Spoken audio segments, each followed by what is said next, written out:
Bonjour et merci infiniment de votre fidélité à ce programme de rencontre-échange Delta Santé, programme hebdomadaire qui fait le décryptage de l'actualité. Et ce jour, on va parler de ces élections du 30 juin dernier. Le Togo était aux urnes le 30 juin dernier pour des élections municipales, une première depuis 32 ans.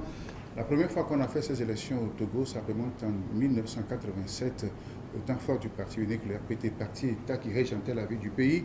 32 ans après, c'était plusieurs partis politiques qui étaient en concurrence, plusieurs regroupements de partis politiques, des listes d'indépendants qui étaient donc dans cette compétition électorale. Quelles leçons en tirer, que retenir, et quelles étaient donc les motivations et la mobilisation de la foule du Togolais à ce scrutin? Pour en discuter, je reçois pour vous un politique, M. Lawson Dankou-Lasson, il est le premier secrétaire du PSDT, c'est lui mon invité pour débattre de cette question. Monsieur, merci de notre invitation. Merci Gérard de m'avoir invité. Merci. C'est un plaisir pour nous retrouver chaque fois que vous êtes au pays, je le répète souvent. De même. Oui, alors pour parler des faits de chez nous. Alors justement, le fait de chez nous, cette délitant, c'est bien ces élections du 30 juin dernier, auquel vous avez pris part, n'est-ce pas? Oui, votre formation a pris part. Oui, oui. Alors, première question d'introduction, n'est-ce pas? Comment était l'expérience quand vous avez pris, vous avez concouru à cette... Non, en fait, l'expérience, c'est une bonne expérience de toutes les façons, parce que c'est des élections qu'on n'a pas connues il y a plus de 32 ans. Oui, parce que moi, je me dis, au temps du parti unique, alors là, je ne considère pas ces élections, sincèrement, comme des élections démocratiques. Oui, puisque c'était le seul parti. Voilà, c'est un seul parti politique. Donc, c'est le premier depuis 1969. Donc, c'est un événement historique. Donc, voilà, vraiment. Et je pense que c'est une bonne expérience, malgré que cela n'a pas été bien organisé en tant que tel. Nous allons en discuter tout à l'heure, mais c'est une bonne chose. Je pense que la prochaine serait mieux organisée que celle-ci. Oui, justement, on en pensait qu'on aurait mieux préparé cela, parce qu'en fait, on était habitué à des élections qu'on connaît, les classiques législatives et présidentielles. La jeune génération n'a jamais connu, vous l'avez dit, au temps fort du parti unique. Et donc, alors, pensez-vous que la prochaine fois serait mieux? Quels sont les manquements que vous avez constatés? Non, mais au fait, il y a tellement de manquements. Oui. Et puis, bon, il fallait aller à ces élections. Quelles que soient les conditions d'organisation. Quelles que soient les conditions, parce que nous avions vraiment crié que ces élections soient organisées, d'autant plus que le sommet n'arrive jamais à arriver au socle, ce qui fait que tous ceux qui sont à la base n'arrivent pas du tout à profiter, sinon à bénéficier du bien de ce pays, c'est-à-dire nos ressources. Oui. Alors, donc, quelque part, nous disons que à partir de maintenant, nous allons voir comment cela va se faire et nous allons pouvoir bénéficier, que tous les Togolais vont pouvoir bénéficier. Si maintenant les Togolais ne bénéficient pas vraiment des ressources de ce pays, c'est là où nous allons voir, où nous allons dire que nous avons affaire avec des personnes de mauvaise volonté. Parce que je peux dire que le passé, c'est-à-dire avant ces élections, ils ont la mauvaise volonté, mais pas jusqu'à ce niveau, parce que tout est resté à leur niveau, au sommet de l'État. Donc ça veut dire que vous croyez à la décentralisation à la base? Je veux croire. C'est là où nous allons maintenant lutter avec le pouvoir, si le pouvoir va encore peser sur la décentralisation. Alors, donc, quelque part, il y a tellement d'échecs, manque d'informations, ça il faut le reconnaître. Si dans 2 mois, on dit... d'informations, c'est-à-dire que les Togolais ne sont pas au courant de ce qui se passe réellement. Beaucoup n'ont pas été au courant. Beaucoup, même les partis politiques. Et avant d'être au courant de ce qui va se passer, il faut avoir des amis qui sont au niveau, qui sont à la CENI, surtout les partis politiques qui sont à l'Assemblée nationale et qui ont envoyé des gens à la CENI, aussi les extra-parlementaires qui ont leurs représentants à la CENI. Et c'est eux qui sont au courant des événements. Et puis, quand tu as des amis là, c'est comme ça que ceux-là vont te filer un tout petit peu ce qui se passe. Vous parlez du mécanisme même du processus, oui, ou de l'information que oui, ça fait partie de l'information parce que dans les normes des choses, la CENI aurait pu créer un site internet spécialement pour ces élections, où toutes les informations, sans exception... La CENI a son site... Mais il n'y a pas les informations. Mais vous croyez au site de la République togolaise, c'est-à-dire les sites des ministères et tout ça, là. Mais il n'y a pas d'informations, je nous jure. Mais il y a des choses qu'on nous dit, bon, allons-y voir sur le site de PND pour me dire les informations réelles qui sont là. Non, les informations sont tamisées là. Alors donc c'est la même chose avec ces élections. On n'a pas d'informations réelles sur ces élections. Et puis même si vraiment il y avait des informations, beaucoup de choses seront par exemple tirées par les partis politiques, imprimées par les partis politiques et remplies les conditions. Donc les conditions... nous avons beaucoup de problèmes pour remplir ces conditions. Bon, un. Deuxièmement, la population elle-même en tant que telle n'est pas du tout informée. C'est pas comme ça qu'on lance un processus électoral qui n'a pas fonctionné depuis 1969. Et d'un seul coup, on lance ces élections. La population n'est pas au courant. Non, du tout. Même ceux qui peuvent lire et qui lisent au moins les informations ne sont pas au courant. Et maintenant, nous avons... Est-ce que ce n'est pas sur le travail de vous, hein, leader d'opinion, de former à la base ces militants? Mais quand vous nous parlez de militants, combien de militants nous avons? Je parle même du parti au pouvoir. Les militants, ce ne sont pas les Togolais. Mais le Togo compte un nombre de millions de populations. L'UNI ne peut pas, le parti au pouvoir ne peut pas informer tous les Togos. Ne peut pas informer, même ses membres ne sont pas informés. Ah non, je nous jure. Et maintenant, nous, les partis politiques, on n'a pas ce pouvoir. D'ailleurs, notre rôle, c'est de former nos membres, mais et non d'informer ce que le gouvernement va informer la population. Je parle de la population togolaise, parce que nous rencontrons beaucoup de personnes qui nous demandent, mais à quoi servent ces élections? On ne comprend pas d'où sortent ces élections. Alors, donc, c'est à nous d'expliquer. Et quand on allait même, pendant nos périodes de campagne, pendant les 15 jours de campagne, mais on a pris tout ce temps pour expliquer aux gens ce que c'est que les élections communales. Les gens n'ont pas compris. Et directement, d'autres vont vous dire, mais nous, on va pas le faire, on ne va pas voter parce qu'on ne sait pas à quoi cela va servir. C'est parce qu'ils n'ont pas eu d'informations. Il y a les jeunes, d'abord, on dit 32 ans, prenons les 32 ans. Sinon, si nous allons jusqu'à 1969, combien connaissent ces élections? Et combien de jeunes qui ont 18 ans ou 21 ans aujourd'hui qui connaissent ces élections? Combien de petits mécaniciens des rues qui connaissent ces élections? Combien de menuisiers des rues qui connaissent ces élections? Mais non, nos mamans, nos grands-mamans ont aussi le droit d'aller voter. Ils ne sont pas informés. Alors que, au moins 2 ans à l'avance de ces élections, sinon je dis 3 ans, il y a des étudiants qui sont là, des universitaires. Ceux qui ont terminé, ils n'ont pas de travail. On pourrait les organiser, mettre du fonds à leur disposition et puis leur demander d'aller former, de créer des cercles d'études,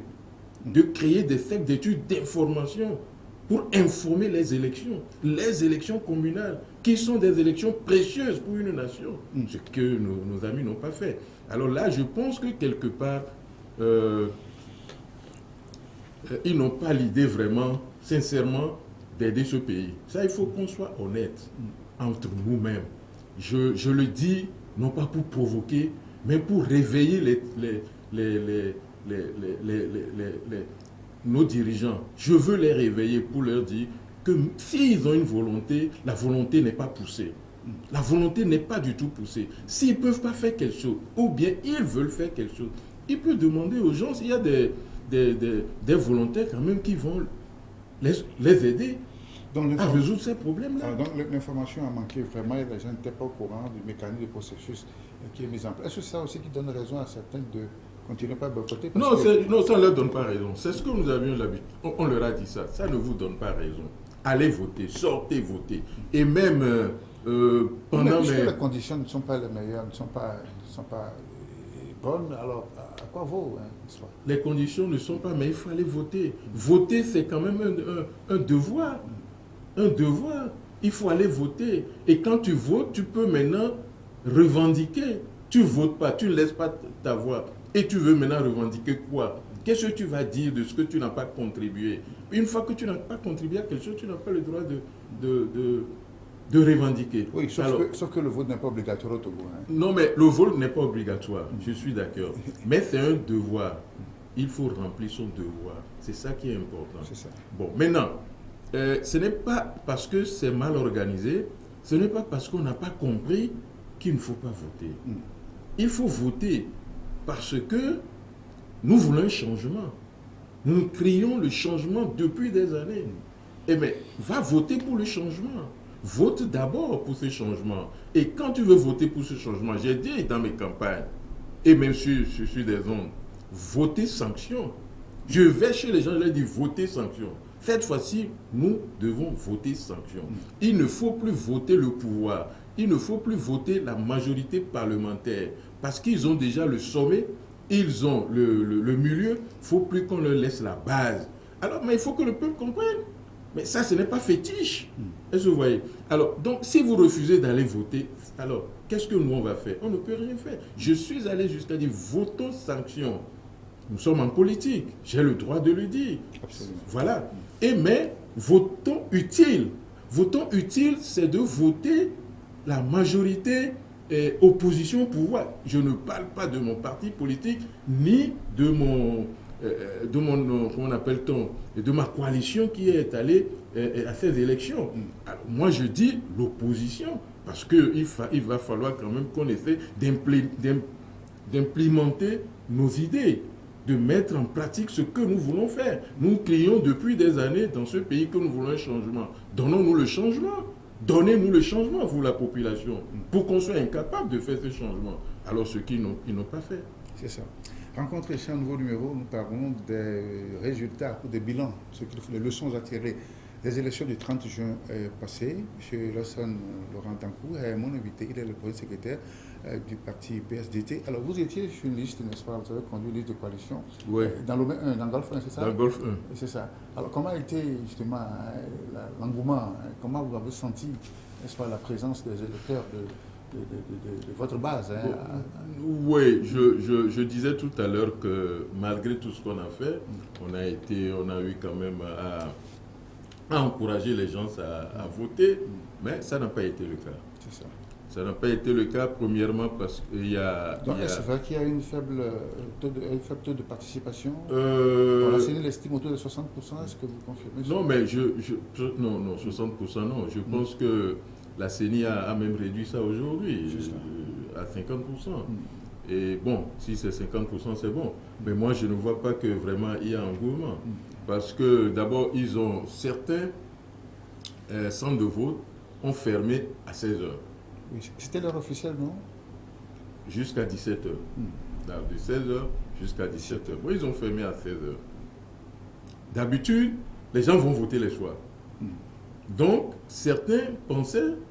On était habitué à 17h, 18h. Voilà. Donc, ils pensaient que le centre est ouvert. Et ils sont allés... C'est fermé. J'étais là. J'ai vu un nombre important de passages. Dans votre bureau de vote, c'est ça? Oui. Mais non, moi, je suis passé par... Oui, vous avez fait le tour. Voilà, j'ai fait le tour. Et après, je suis allé dans un autre centre. Eux, ils ont fermé à 17h. Après 17h, il y a encore la foule. Des gens qui viennent pour voter. Donc, ceux-là n'ont pas voté. Bon, alors, je me dis, ce n'est pas l'heure qui compte aussi, c'est l'information. Éduquer notre population. C'est ça qui compte. Alors, après, il y a ce problème de rapport. C'est-à-dire, des PV, il n'y a pas de PV. Donc, moi-même, le secrétaire national de mon parti est allé lui-même tirer des PV pour pouvoir distribuer aux gens. J'ai la femme qui est chargée de l'information des femmes, elle aussi, elle est allée là où elle était à Blogamé, photocopier ses PV avant de... Alors, quand on voit tout ça là... Vraiment, c'est des structures à mettre à la disposition, du bureau de voilà. Donc, là aussi, c'est un autre problème. Bon, il n'y a pas eu du tout d'engouement parce que les gens ne veulent pas aller voter. Les gens ne veulent pas aller voter. Il faut quand même qu'on réfléchisse. Mais ce que je sais... Fatigué d'aller voter ou bien... Vous savez, fatigué d'aller voter, ce n'est pas seulement au Togo. Bon, il faut quand même qu'on soit quelque part aussi honnête. Oui. Dans presque tous les pays, il y a problème, surtout dans les pays développés. Il y a ce problème de pourcentage des votants. Et de plus en plus faible, c'est ça? Voilà, ça devient de plus en plus faible. Mais ça dépend aussi de la façon dont les organisateurs ont organisé ces élections. Et aussi, il y a aussi nous, les responsables partis politiques, comment nous arrivons à motiver, à mobiliser nos populations. Et c'est tout ça qui fait, qui fait que les gens sortent pour aller voter. Mais 50% au Togo, dans cette situation, ce n'est pas une bonne chose. Quand nous crions changement. Mais acceptons que c'est le commencement. Et peut-être quand les gens vont commencer à s'intéresser à la chose, à comprendre que les élections à la base, c'est-à-dire les élections communales, constituent nos élections à nous-mêmes, que si nous arrivons à élire nos représentants, les conseillers communaux de la population locale, c'est ça, non? Oui, les conseillers communaux sont issus de la population locale. Mais c'est parce qu'ils ne comprennent pas. Quand ils comprendront qu'eux aussi ils ont beaucoup de rôles à jouer pour l'avancement de leur commune, là ils sortiront pour aller voter. C'est parce qu'ils ne savent pas ça. Ils ne sont pas informés. Ils ne savent pas qu'eux aussi vont contribuer à l'évolution de leur commune. Qu'est-ce que c'est qu'un conseil communal? Le gars même qui va se présenter, il ne sait pas encore ce qu'il va faire là-bas, comme un conseiller communal. Leur rôle. Et se voyez. Alors, donc, quelque part, je nous dis que ces élections, que le pourcentage soit à 50%, même moins de 50%, je ne me plains pas trop, c'est un début. C'est cela. Oui. Alors, avec espoir que, bon, pour les prochaines fois, il y aura justement cette mobilisation dont vous parlez et ces informations qui vont être disponibles. Maintenant que vous avez tiré ces leçons, alors j'espère que ce qui vous concerne, vous allez vous mettre en œuvre, n'est-ce pas, pour mobiliser, pour sensibiliser, pour informer davantage. Oui, nous allons déjà commencer à informer. Nous sommes en train de réfléchir qu'après ces élections, on ne va pas attendre longtemps. Le PSDT, mon parti, a déjà commencé ces informations très longtemps. C'est vrai, nous sommes là il y a 5 ans, mais nous avions commencé nos informations porte à porte et surtout des informations dans les marchés, dans les quartiers, avant tous les partis politiques. Et ça vient du PSDT. C'était pour informer les gens, les éduquer, créer des cercles d'études dans les quartiers pour informer les gens de la valeur des élections, que ce soit élections présidentielles, élections législatives et élections communales. Alors, maintenant, à un moment donné, les marches de protestation, tout ce qu'on a fait pendant 2 ans sans résultat, tout ça là a fait que on a arrêté notre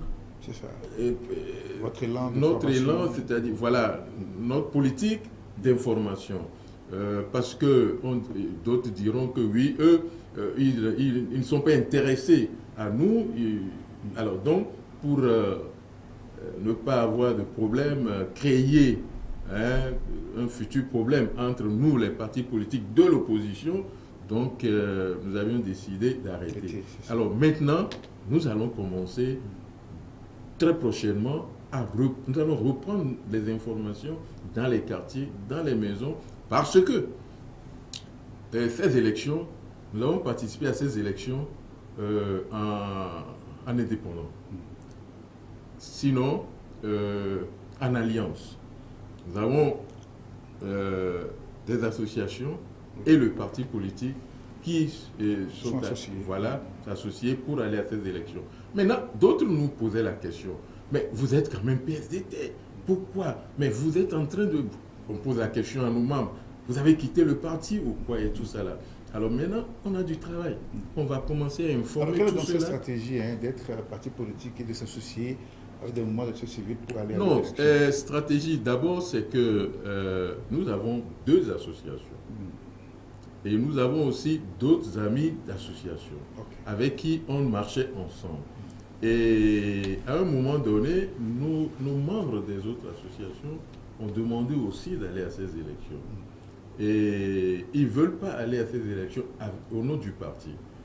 Bon, maintenant, ça devient un peu plus coûteux pour moi, ou bien pour nous, pour le parti. Alors nous nous sommes dit, d'accord, allons ensemble, on se retrouve ensemble et puis on crée un front commun et que nous avons appelé le meilleur choix.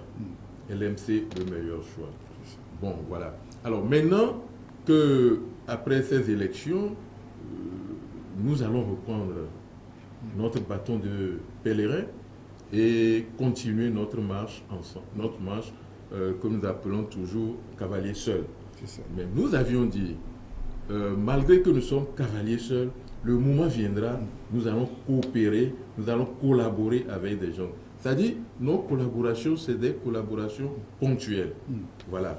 À un moment, on voit que bon, ça, on peut rester ensemble et faire quelque chose pour une période donnée. Et quand ça finit, allez, on continue encore nos marches. Alors donc, voilà à peu près ce qui a fait qu'on n'a pas été seul comme PSDT à ces élections communales. C'est ça. Rapidement, moi, sur la campagne, elle a été bon enfant, non? Sans incident majeur? Non, je ne pense, oui, pas d'incident majeur. Vous savez, il y a eu de ces petits problèmes de tel parti et tel parti. Bon, voilà, nous sommes en Afrique. Je ne pense pas que c'est une bonne chose. Il va falloir qu'on dépasse tout ça. Mais il n'y a pas eu d'incident majeur. C'est ça qui est intéressant. Donc, ça veut dire qu'on apprend la leçon et nous voulons aller de l'avant. Et je pense que ça serait ainsi. Mais nous avions fait une belle campagne. Belle campagne parce que ça nous a donné l'occasion de connaître notre pays. Notre pays, c'est là même c'est ça l'important, c'est l'importance de la chose de cette campagne. On a connu, nous sommes restés dans Golfe 1, qui est le grand B, c'est-à-dire tout ce qui est, c'est grand comme commune. On a sillonné presque tout, je ne sais pas, mais je sais qu'on a tout sillonné. Et puis encore, c'est dans une période de pluie. Alors là, c'est là qu'il faut voir. On a touché du doigt la réalité. Mais des fois, la question se pose. On enlève les chaussures avant d'aller à des endroits. Et la question est posée, mais on se posait la question de savoir, faut-il aller ou bien il faut faire un demi-tour? Mais quand on fait un demi-tour, si jamais on fait un demi-tour, ça veut dire qu'on a démissionné. Alors, donc, il faut aller. Et nous sommes allés. On a vu comment vivent ces populations. Nos frères et sœurs, nos enfants.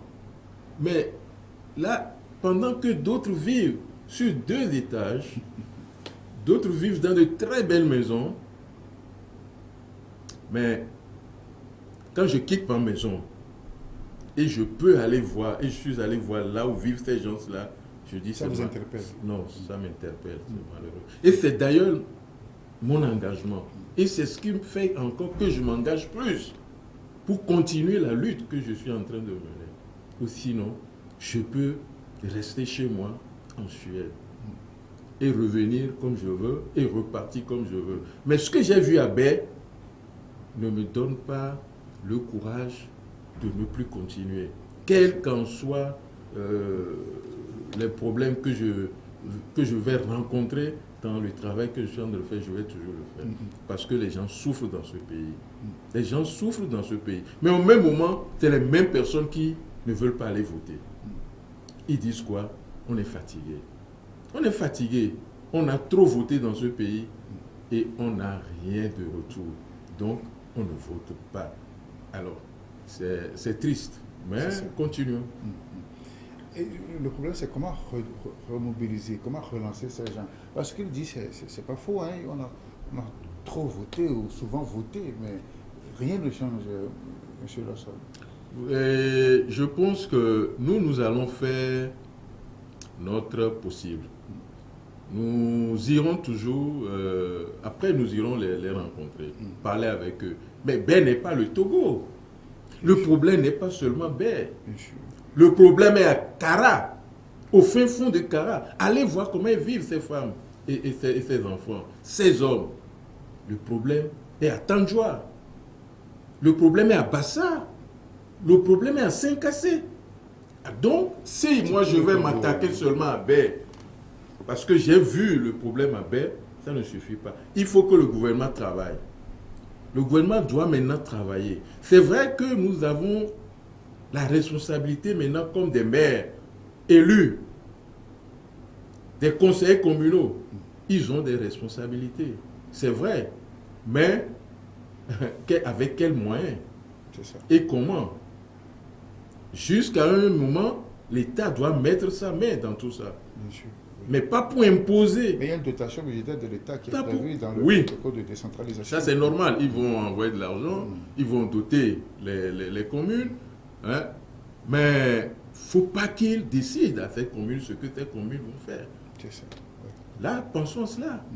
Parce que les communes, une fois que nos gouvernants pensent qu'en donnant de l'argent, en envoyant leur dotation, ils ont encore le droit d'imposer. Ils n'ont pas le droit d'imposer. Ils ont le devoir d'assister, d'accompagner. C'est ça la différence. Justement. Alors faisons justement la transition.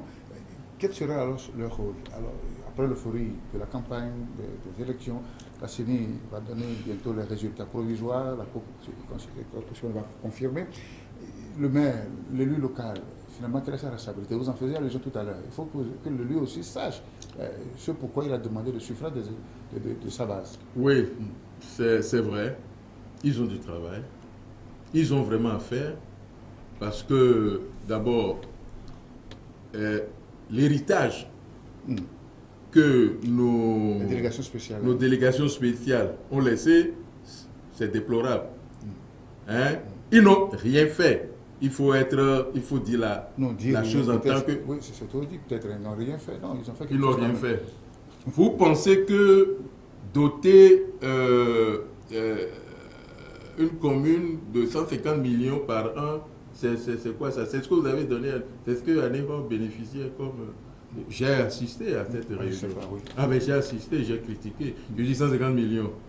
Ça ne faisait pas encore ma vie là. Ah ben il faut dire la vérité. Hein? Alors donc si on donne ça à une commune, donc c'est pas... C'est insignifiant. Voilà. Tu disais tout à l'heure de ne pas dire qu'ils n'ont rien fait. Qu'est-ce qu'ils ont fait? Mais je te dis que j'ai vu Ben. Les rues. C'était par rapport aux moyens qu'ils avaient. Hein, par rapport aux moyens. Qu'on avait mis à leur disposition. Et alors, si tu n'as pas de moyens, il faut revendiquer. Et je sais qu'ils revendiquaient. Mais l'État ne donnait pas. Mais moi, ça ne me regarde pas. Parce qu'ils étaient responsables. C'est les responsables, les premiers responsables des voilà. Alors donc, je n'ai rien à voir si on me dit que l'État n'a pas donné. C'est parce que si même l'État n'a pas donné, ils étaient irresponsables. Ils n'ont pas fait leur devoir. Je le dis et je vais le répéter même devant qui que ce soit. Parce que quand je rentre dans les quartiers, dans le quartier de Ben, je me pose la question si vraiment il y a une administration. Ça n'existait pas. Ça n'existait pas. Bon, maintenant, c'est fait les délégations spéciales. Voilà. Donc, je laisse tomber. Oui. Maintenant, ceux qui ils sont déjà élus, mais qui vont prendre la reine maintenant des communes, ils ont vraiment de pain sur la planche. D'abord, ils ont la responsabilité des naissances des enfants. C'est-à-dire, ça c'est très important. Très important. On estime à un pourcentage élevé le nombre de citoyens togolais qui n'ont pas de naissance. C'est ça. Ils ont cette responsabilité. La responsabilité des mariages, c'est-à-dire eux qui vont s'occuper de mariage, divorce, décès et autres. Alors, mais quand nous venons maintenant vers ici, ils ont la responsabilité des écoles. Des écoles. L'éducation. L'éducation. Il y a d'abord les établissements et l'éducation. Parce qu'il faut que les établissements répondent au moins à l'éducation. Quand il y a 100 enfants, 100 élèves dans une classe, je pense, ou bien quelque part 100 ou 120, vous êtes enseignant, vous connaissez le problème, alors là, c'est du sérieux. Donc, ils ont cette responsabilité maintenant. Moi, en tant qu'opposition communale, je ne vais jamais accepter que 100 enfants, 100 élèves soient dans une classe. Là, je vais commencer à taper dessus. Déjà, il y a ça. Il y a maintenant l'enseignement. Donc, nous avons... Est-ce que ça veut dire que l'élu local a les moyens de construire lui-même des écoles dans sa commune? Mais la commune construit des écoles. La commune a la responsabilité de construire les écoles. Les établissements, les écoles, c'est la commune finalement. Sur quel fonds? Sur les dotations, les fonds de dotation, et maintenant sur les recettes fiscales. Voilà. Maintenant, comment faire de l'argent ou bien avoir ces recettes-là pour pouvoir réussir? Alors là, ça fait leur problème. C'est plus à moi d'aller les enseigner, parce que si moi je suis élu, je vais le faire moi-même. Je saurai comment le faire. Donc, quand ils sont élus, ils doivent chercher comment faire pour tirer ces recettes, ces ressources pour pouvoir construire les écoles. Sinon, ils n'ont plus leur place. Nous avons les écoles, nous avons l'enseignement gratuit. Les enfants doivent aller à l'école gratuitement, non seulement pas par les établissements publics, mais il faut parler aussi des privés et des confessionnels. Tous ces enseignants des privés doivent toucher leur salaire. Maintenant, la commune doit prendre leurs responsabilités. Ah oui. Et quand nous quittons, je ne vais pas trop tarder sur ça, parce que l'heure est quand même va nous rattraper tout de suite. Nous avons la santé. La santé. Mais quand l'enfant n'est pas en bonne santé, il ne peut pas aller à l'école. Quand la maman non plus n'est pas en bonne santé, ne peut pas s'occuper de l'enfant va aller à l'école, ni le papa. Donc la santé de l'individu, la santé de cette population, de cette commune, incombe la mairie, le maire et les conseillers communaux. Ils doivent s'en occuper. Alors, nous disons, au moins la santé gratuite, les soins et le traitement des enfants, consultation et soins, les enfants ne doivent pas payer. Les enfants ne doivent pas payer. Et surtout, l'enfant né et qui va à l'école, qui ne travaille pas, ne doit pas payer. Alors là, il faut commencer par mettre en place ces processus pour pouvoir réussir à le faire. Quand nous quittons la santé, nous avons les personnes de troisième âge qui sont vraiment nombreux, les personnes qui sont vraiment nombreuses dans les quartiers qui ne travaillent pas, des retraités qui ne touchent pas de retraite. J'ai vu à la télé, c'est-à-dire sur un truc où il y a le monsieur, sinon celui-là qui avait monté le drapeau togolais le jour de l'indépendance, c'est un militaire. Tout ce qu'il a fait, il est à la retraite, il ne touche pas de retraite. Il est là à Palimé quelque part quand j'ai lu ce truc. Oui, il vit, il n'est pas encore mort. Quelqu'un a monté les couleurs le jour-là. Le jour de l'indépendance. Il n'a pas de retraite. Comment vous voulez que des gens vont travailler, ils n'ont pas de retraite et ils vivent de quoi? Alors maintenant, revenons à nos communes. Alors donc, les retraités de ces communes, leur responsabilité ou bien leur retraite incombe la commune. Quand nous quittons là, il y a la réhabilitation de la commune, les rues, les ruelles. Voilà, les infrastructures. Il faut réhabiliter tout ça. Ils ont trop de richesses dans Golfe 1.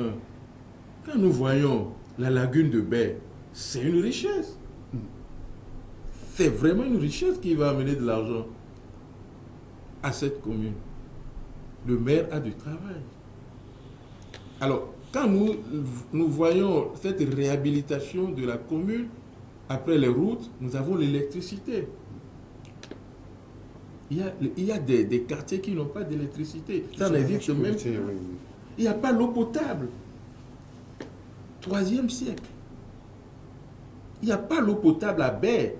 C'est-à-dire, dans la commune de Baie, il n'y a pas d'eau potable. Maintenant, quand nous quittons cette commune et nous allons un peu plus, il n'y a pas d'eau potable. Comment nous, après 59 ans d'indépendance, le peuple ne peut pas boire de l'eau potable? Ça n'existe pas, mais les gens sont construits un peu partout. Alors, donc, l'histoire de l'eau potable incombe la commune.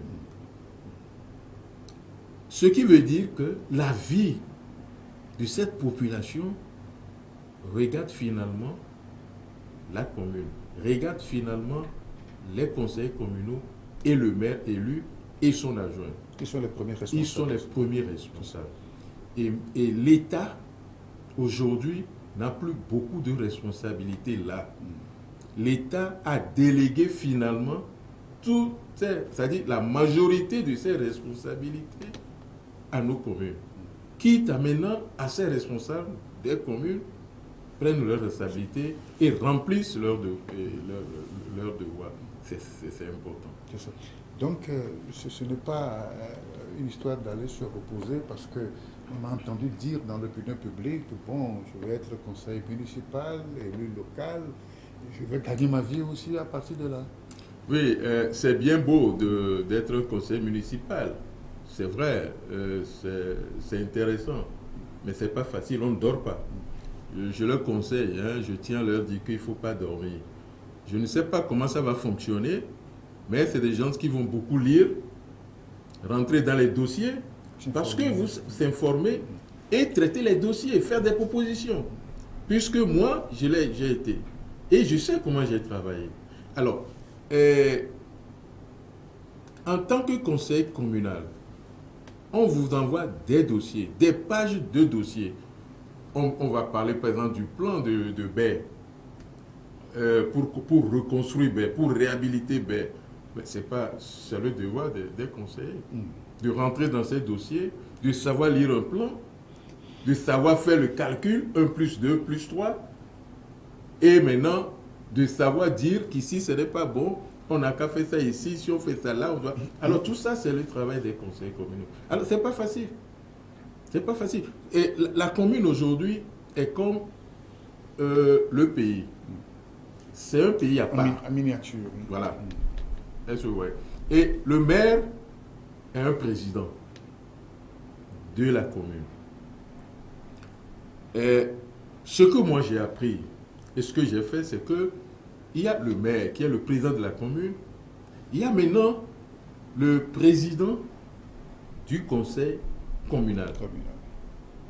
Le président du conseil communal. Comme il y a le président de l'Assemblée nationale. Et maintenant, ces conseillers vont régulièrement dans les séances pour voter des lois aussi. C'est-à-dire, il y a la loi du pays, mais la commune peut aussi décider de ne pas jeter des ordures là. Et faire sortir une loi communale pour imposer de ne pas jeter. Il y a aussi cette taxe que la commune peut dire, j'impose, c'est-à-dire tel pourcentage de taxes en plus de ce qui existait déjà, taxes nationales, et comme ça, eux, ils perçoivent. Par exemple, si nous prenons les sociétés qui sont implantées dans Golfe 1, eux disent, bon d'accord, nous voulons avoir 2 francs. 2 francs sur chaque facture. À la fin de l'année, vous voyez ce que ces 2 francs vont donner. Alors là, c'est les conseillers communaux qui vont s'asseoir et discuter et faire sortir une loi sur ça pour dire, bon voilà, nous allons demander. Et c'est les conseillers communaux qui négocient aussi, c'est-à-dire, je prends le maire et tout ça, avec ces sociétés-là qui vont venir s'implanter. Et non plus l'État, et non plus le ministre du Commerce. Non. Quand vous venez vous implanter dans mon truc là, dans mon rayon, alors là, c'est moi qui discute, c'est moi qui négocie.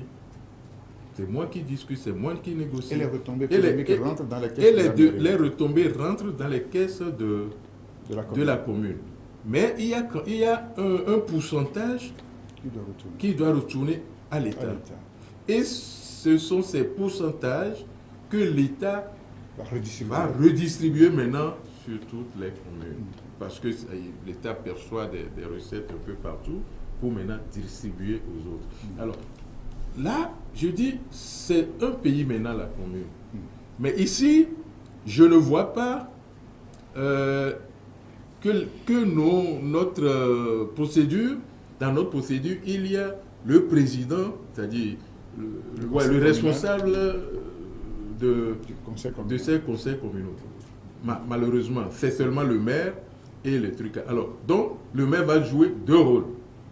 Le maire est maire, comme président de la commune, et maintenant, il est encore responsable des conseillers communaux. Ce qui est déjà faux.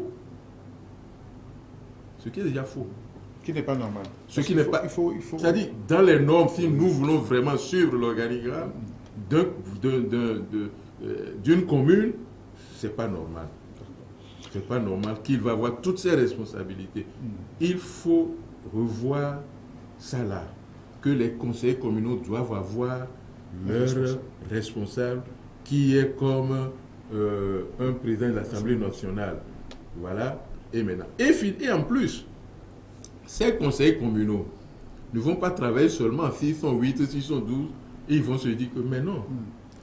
Ils doivent aussi, par exemple, quand nous prenons les conseillers communaux, doivent créer maintenant les commissions, les différentes commissions. Commission d'école, commission de santé, commission de réhabilitation, commission d'infrastructure, commission et tout ça, tout ça. Et maintenant, ces commissions doivent, dans ces commissions, il faut maintenant les partis, les autres membres des partis qui ne sont pas comme des conseillers, peuvent aussi trouver au moins du travail. C'est-à-dire, chaque parti, ces partis qui sont là, envoient leurs représentants compte tenu du pourcentage de voix que vous avez, et ceux-là aussi vont travailler. C'est ceux-là qui se réunissent avec la commission pour maintenant pondre ces différents dossiers avec lesquels la commune va fonctionner pour pouvoir construire. La commune n'a pas le droit de dire, bon, on s'est réunis là et puis on va construire l'hôpital dans tel endroit. Non, ce n'est pas possible. C'est ça. Non. Donc, et il faut finalement, aussi... c'est tous, tout le monde qui participe à la gestion de la C'est commune. tout le monde qui participe, tout le monde sans exception qui participe à la gestion de la commune. C'est ça. Voilà. Et contre rémunération ou bien... Oui, et bon,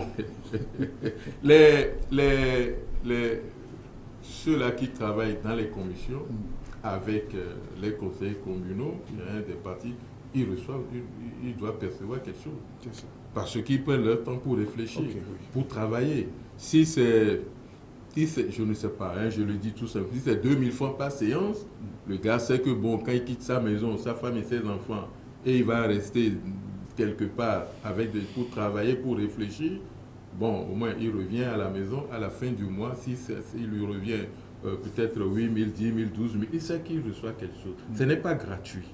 Pendant que les autres gagnent des millions, lui ne va pas aller réfléchir et retourner à la maison sans rien percevoir. Voilà. Merci pour tous ces détails. Cette émission tire à sa fin. Alors, au regard de tout cela, et comment voyez-vous avec notre pays? Parce que n'oublions pas que nous sommes aussi à la veille d'une échéance électorale très importante. On parle des élections de 2020. Donc, l'année prochaine, les Togolais seront encore au rendez-vous des urnes.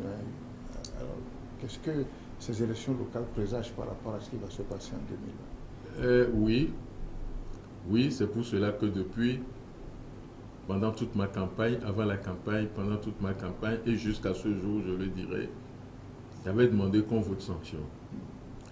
Et que si on ne vote pas sanction, si le parti au pouvoir a encore la majorité des communes, donc les élections en 2020, l'opposition n'est pas là. Ça, il faut qu'on soit conscient pour le dire. Donc 2020 se décide déjà à partir de ces locales? Ah ben bien sûr. Parce que si le pouvoir est majoritaire quelque part, c'est le travail qu'il va rendre dans cette commune qui fait encore voter. Est-ce que vous voyez? Eh bien c'est ça. Et ce que nous savons, c'est que il y a des communes qui sont malheureuses, des communes qui n'ont rien. Et ces communes vont se reposer sur la dotation de l'État. Et donc, quand ces communes reçoivent ces dotations, ils vont se dire quoi? Qu'ils sont gérés par l'État. Et qu'ils sont gérés par l'État. Alors, donc déjà là... Les dés sont pipés. Oui. Mais je ne pense pas qu'il faut se décourager. C'est le travail de fond que l'opposition doit faire qui peut renverser les données. Rien n'est impossible. On peut aller au possible. Rien n'est impossible si nous nous organisons bien.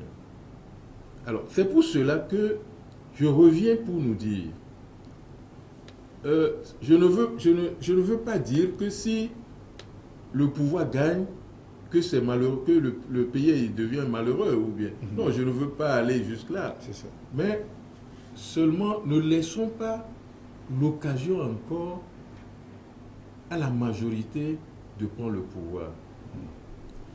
Si nous voulons gagner le pouvoir, si nous voulons vraiment changer les données, malgré qu'ils sont les majoritaires aujourd'hui, et encore ils seront majoritaires pour ces élections, quand j'ai vu les calculs, alors, donc quelque part, à nous de commencer en tant qu'opposition à s'organiser dès maintenant pour que dans les 6 mois à venir, que les choses puissent changer. Sinon, à bon attendant, salut. C'est ça. Merci pour cet éclairage. Je ne sais pas si vous avez encore donné moi acheter. Non, je voudrais vraiment saluer les Togolais et dire que nous avons, pour ces élections législatives, pardon, pour ces élections locales, on a beaucoup appris. Il ne faut pas qu'ils se découragent. Ceux qui disent qu'ils ne veulent plus voter, il ne faut pas qu'ils tiennent ces propos. Voter, c'est la meilleure des choses. Après avoir voté, tu reviens à la maison, tu es content que tu as rempli ton devoir civique. Alors, quand tu ne le fais pas quelque part, et que tu le dis encore, c'est comme tu n'es pas Togolais. Être Togolais, c'est de rendre le tout de lui-même, le tout de toi-même. Donc, c'est pour cela que je nous invite tous à sortir nombreux prochainement pour les élections présidentielles à remplir ce devoir. Mais très content et très heureux que nous avons connu des élections calmes et que quand les résultats vont tomber, peut-être aujourd'hui ou demain, il faut que ce calme continue. C'est ça. Je pense que c'est important. Nous sommes des Togolais et nous serons toujours des Togolais. C'est ce qui est important. Merci. Merci. Je vous prends au mot au fait que ce calme qui existe maintenant, après ce scrutin du 30 juin, ce calme perdu à la proclamation des résultats finaux qui seront donnés par la CENI et puis après par la Cour suprême et par la Cour constitutionnelle. Eh bien, c'est la fin de ce numéro de rencontre. Il était question des leçons à tirer des élections municipales du 30 juin dernier. M. Laurent Lassane Danko a été donc mon invité. Il est le secrétaire général du parti PSDT. Merci d'avoir accepté notre invitation. Merci Gérard. C'est un plaisir. Au revoir, à très bientôt. Au revoir.